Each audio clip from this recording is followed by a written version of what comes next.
में स्वागत है। मैं आपका होस्ट हूं और आज हम एक ऐसे विषय पे बात करने वाले हैं ना जो हम सबके जीवन का हिस्सा है, लेकिन शायद हम उस पे ध्यान नहीं देते। बिल्कुल। और मैं यहाँ हूँ इस चर्चा में आपका साथ देने के लिए।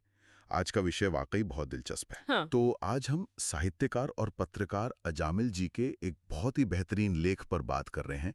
लेख का नाम है हंसी मनुष्य की सबसे अनमोल संपदा। बहुत ही गहरा लेख है ये। एकदम। और आज का हमारा मिशन सीखने वालों के लिए ये समझना है कि हंसी जो कभी जीवन का एकदम प्राकृतिक और मुफ्त हिस्सा हुआ करती थी, आज वो एक बाजार या एक चिकित्सा की जरूरत क्यों बन गई है। हाँ, मतलब सोचने वाली बात है कि जो चीज स्वाभाविक होनी चाहिए उसके लिए अब हमें संघर्ष करना पड़ रहा है। सही कहा। तो चलिए इसे विस्तार से समझते हैं। मैं कल ही सोच रहा था, हम दिन भर में फोन पर न जाने कितनी बार वो हंसने वाला पीला सा स्माइली इमोजी भेजते हैं। अरे हाँ, हर दूसरी बात पर। व्हाट्सएप पर कोई चुटकुला आता है, हमारा चेहरा एकदम सपाट होता है, कोई भाव नहीं होता चेहरे पर, लेकिन हमारी उंगलियां बिना सोचे समझे 5-6 हंसने वाले इमोजी टाइप कर देती हैं। ये तो हम सभी करते हैं। तो क्या हमने कभी गौर किया है कि हम अपनी हंसी को स्क्रीन पर आउटसोर्स कर रहे हैं। ये बहुत ही सटीक शब्द इस्तेमाल किया आपने, आउटसोर्स। हम एक ऐसे दौर में जी रहे हैं जहां आधुनिक जीवन शैली और तनाव ने हमारी सबसे बुनियादी चीज हमसे छीन ली है। बिल्कुल। कुछ दशकों पहले तक हंसना कोई अलग से करने वाली चीज नहीं थी। हाँ, वो बस जीवन के बीच में खुद ब खुद हो जाती थी। लेकिन लेख में एक बड़ा दिलचस्प और थोड़ा कड़वा सच बताया गया है। आज हंसी को जिंदा रखने के लिए देश और दुनिया में अरबों रुपए का उद्योग चल रहा है। टीवी चैनल्स का ही उदाहरण ले लीजिए। हाँ, हास्य धारावाहिक, comedy reality shows, stand up shows, इन पर पानी की तरह पैसा बहाया जा रहा है। ऐसा लगता है जैसे हंसना अब एक स्पेक्टेटर स्पोर्ट बन गया है, जिसे हम बस बैठकर देखते हैं। एकदम सही। लोग चाहते हैं कि कोई दूसरा उन्हें बाहर से हंसाए।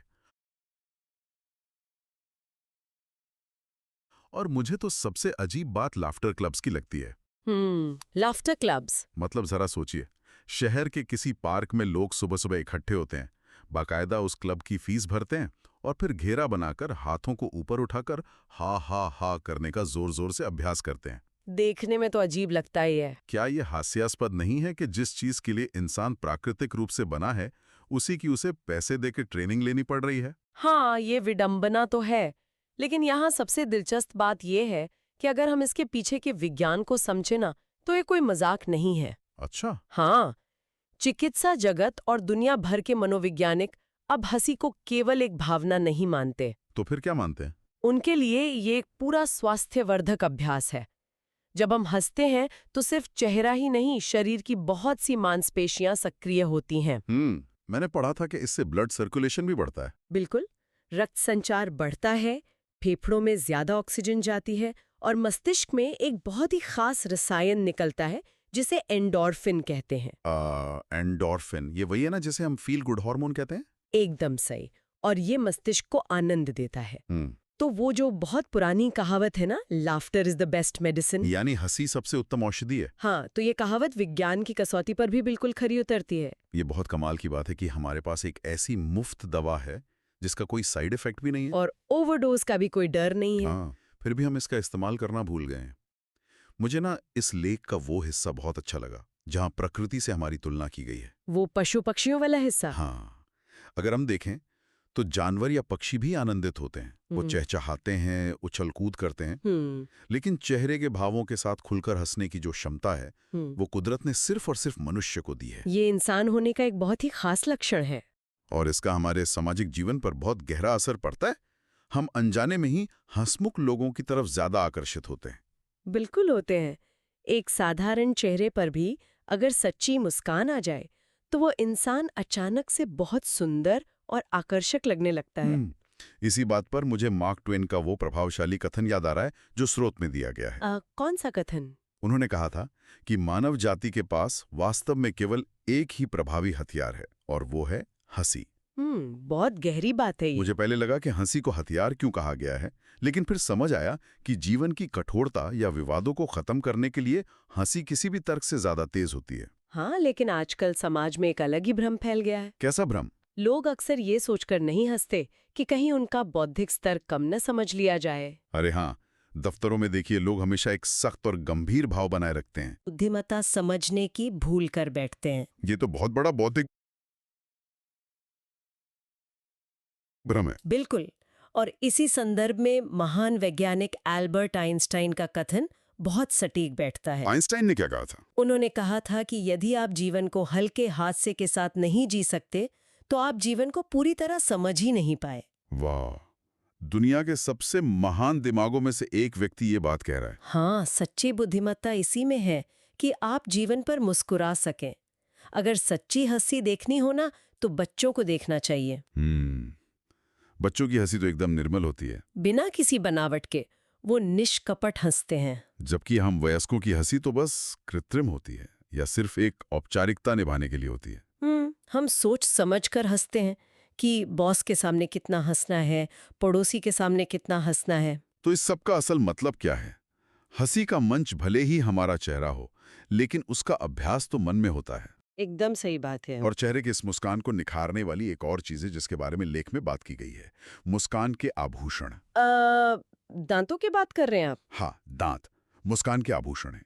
लेकिन आज के समय में सिगरेट, तंबाकू और अत्यधिक मीठे पदार्थों जैसी आदतों ने इन आभूषणों को नष्ट कर दिया है। लोग अपनी ही आदतों से अपने स्वास्थ्य और मुस्कान दोनों को खराब कर रहे हैं। हाँ, लेकिन अगर हम इसे व्यापक संदर्भ में देखें, तो बात सिर्फ शारीरिक नहीं है।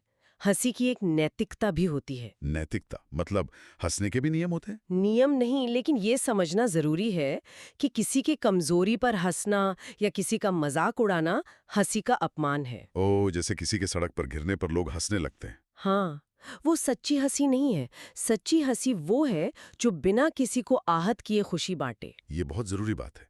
दूसरों पर हंसने के बजाय जो व्यक्ति अपनी कमियों को स्वीकार कर स्वयं पर हंसना जानता है, वही असली रूप से परिपक्व है। खुद पर हंसना सबसे मुश्किल काम है, लेकिन ये परिपक्वता की सबसे बड़ी निशानी है। और शायद यही चीज संकट में इंसान को बचाती है।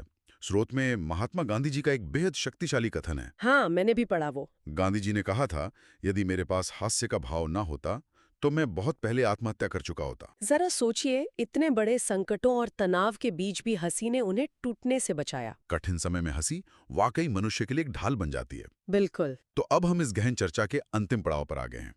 इस पूरी चर्चा का निष्कर्ष यही निकलता है कि अकेले हंसना शायद मानसिक असंतुलन लग सकता है, लेकिन मिलजुल कर हंसना सामाजिक रिश्तों को बहुत मजबूत करता है।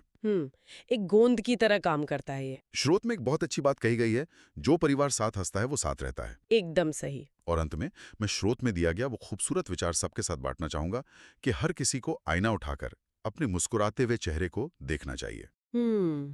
बहुत ही प्यारा अभ्यास है ये। हाँ, एक बार मुस्कान से सज जाने के बाद चेहरे को किसी और आभूषण की जरूरत ही नहीं बचती। बिल्कुल। लेकिन इससे एक बहुत ही महत्वपूर्ण सवाल उठता है। कैसा सवाल? स्रोत में एक बात कही गई है कि मुस्कान वह भाषा है जिसे हर इंसान समझता है। तो सवाल यह है कि यदि हंसी मानव जाति की वह सार्वभौमिक भाषा है जिसे सब समझते हैं, तो क्या आज का आधुनिक समाज लाफ्टर क्लबों और डिजिटल इमोजी पर निर्भर होकर अपने सबसे प्राकृतिक और सबसे पुरानी मातृभाषा को भूलता जा रहा है? ये तो सोचने वाली बात है। क्या हम असल में हंस रहे हैं या सिर्फ हंसने का अनुवाद कर रहे हैं? ये सवाल वाकई हमें सोचने पे मजबूर करता है। और इसी विचार के साथ हम आज की इस गहन चर्चा को यहीं समाप्त करते हैं। उम्मीद है हम सब अपनी इस प्राकृतिक संपदा को सहेज कर रखेंगे।